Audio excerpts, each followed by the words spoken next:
Bishop Oginde, the nominee for EACC Chair person. First of all, congratulations for the unanimous approval by Parliament this evening. I would like just to get your reaction on the unanimous decision by Parliament to approve your nomination by the President and the EACC Chairperson. What would be your take on that, and what's your reaction on that?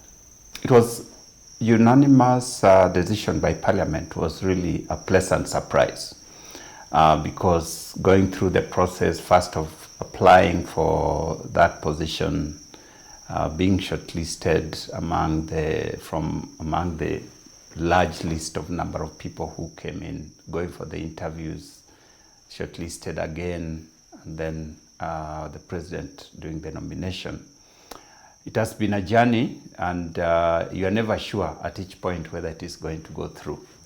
So this was like that final part of the journey, and there was a lot of uncertainty, especially the longer it took.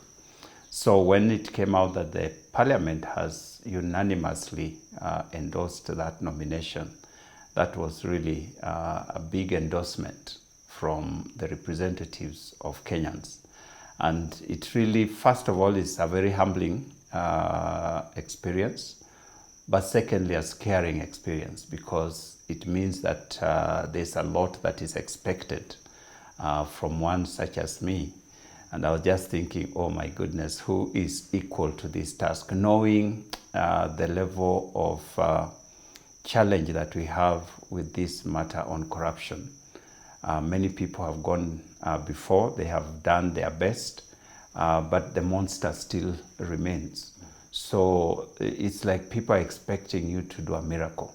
And even though I'm from the faith community where we believe in miracles, one still has to trust that God will help us to accomplish what Kenyans are expecting. So it's a really humbling experience and scaring at the same time. Yes. Talking about you're from the faith-based community. The predecessor was a clergyman, just like how you are, and he did his best. So, do you think maybe it's still the right time for you as a clergy to take that shoes? And what is the most thing that you can say he did that you can now pick from there? Well, I would have to go to the office first to learn, just to know what has been done, what is outstanding, and what can we do. From the information that we have, I think the focus was for Archbishop was first of all to bring the team together.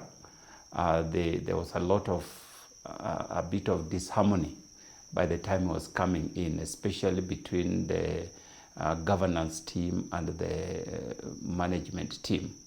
And there seems to have been a lot of harmony that was brought during his time. In terms of the fight of corruption, again, we see a lot of cases that were taken to court. Very few of the EACC cases actually fell through. They may have taken long, but very few of them. So it means that they did a good job in terms of investigation, that's such that by the time they were taking matters to court, they had solid evidence. That is something that is really commendable. The other thing is a lot of assets that were recovered during his time from what was considered to be proceeds of unethical acquisition of wealth. So those are things that we would need to build on so that we make corruption not a profitable business. So even though you may escape while you are still in power, we would like to pursue whatever it is that you may have benefited from so that people know that corruption eventually does not pay. But the greatest thing that I've said before, and I say again, I think what we need to do is really change the mindset of Kenyans. Because fighting corruption, taking people to court, that is really dealing with the end.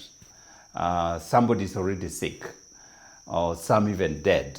So what if we worked with prevention so that these things don't even happen in the first place? And even if they do, there will be few incidences.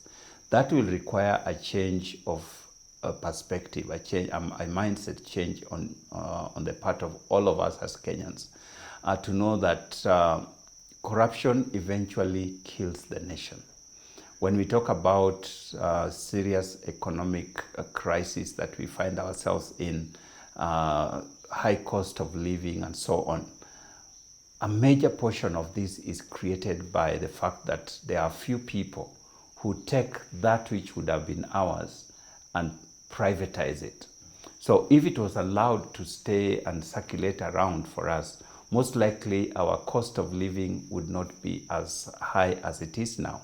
But many of us do not make that connection. So if we help Kenyans to appreciate that every little thing that you do in your corner of life affects all of us, and that if we do take positive steps, we can actually have a better country with more resources that can go around for all of us. So that is something that we hope that can be worked on, and Kenyans can change their attitudes so that we don't celebrate people who have stolen from us. Yeah. Well, this is a collaborative effort that is really requires the joint and united effort from all the agencies of government that are involved. So building that collaborative effort is something that we really need to sit down and appreciate that if we work together, we could actually pull this thing through. We can transform this country.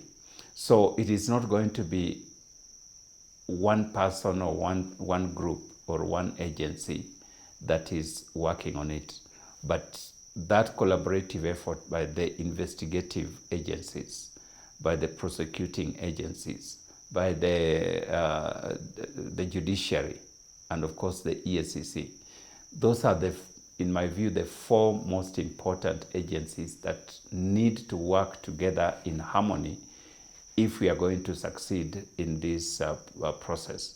But also, like I've said before, all Kenyans need to work together so that we are not focused on fighting corruption, but preventing corruption.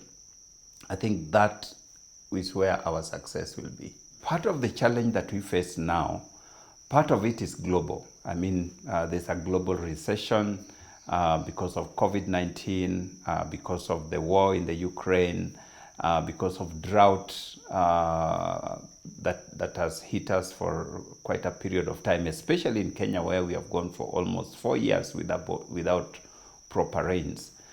So all these things add to our challenges as a nation. It is important that when you have a challenge like that in a nation, that there's a collaborative effort.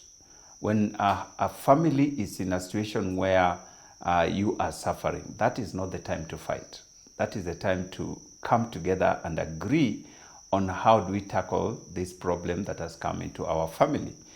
So my prayer and hope is that as a nation, we can learn to talk together and to agree on how to sort out our problems. I'm happy that there is already that kind of effort that is happening, that both the opposition and government are coming to that place where they are agreeing that talking is something that is important and that they can find ways to discuss some of the issues that are affecting us as a nation, so that we are not consistently and constantly fighting. It is not good for the country.